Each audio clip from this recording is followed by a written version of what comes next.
हरलेले उमेदवार आणि हरलेले पक्ष आता आत्मचिंतनामध्ये मशगूल झालेले दिसत आहेत. पराभवाचं विश्लेषण केलं जात आहे. चिंतन आणि मनन सुरू आहे. म्हणजे काही राजकीय पक्षांनी निरीक्षकांची नेमणूक केली आहे. पराभवांची कारणं शोधायला. पराभवांची कारणं शोधून अहवाल तयार केले जातील. ते अहवाल पक्षश्रेष्ठींकडे पाठवले जातील. मात्र त्या अहवालांवर खरोखरच कारवाई होते का हा मोठा प्रश्न. कारण एखादा भ्रष्टाचाराचा अहवाल या मंत्र्यांकडे आला तर ते मंत्री तो अहवाल कसा दाबून ठेवतात याचा अनुभव सर्वांनाच आहे. आणि राजकीय पक्षांमध्ये ही तीच परिस्थिती आहे. अहवाल जमा केले जातात, कारणं शोधली जातात.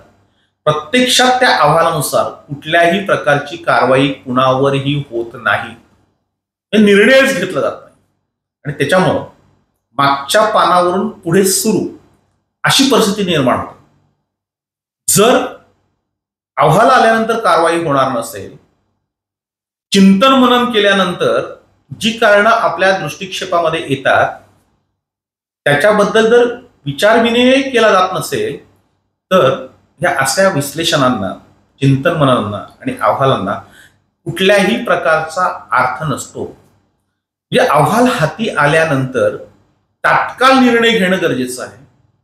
विधानसभा निवडणुका डोळ्यासमोर आहेत. आपण लोकसभा हरलेलो आहोत. आता जर विधानसभा हरायची नसेल तर आपल्याला ज्यांनी धोका दिलाय, ज्यांनी गद्दारी केली, अशा लोकांना तात्काळ पक्षातून बाहेरचा रस्ता दाखवणं गरजेचं आहे. त्यांच्यावर कारवाई होणं गरजेचं आहे. म्हणजे पुढच्याच ठेच मागचा शहाणा अशा पद्धतीने पुढची लोक सावध होतील. नाहीतर आपण काहीही केलं तरी काही फरक पडत नाही असं समजून जे लोकसभेत घडलं तेच विधानसभेत घडेल.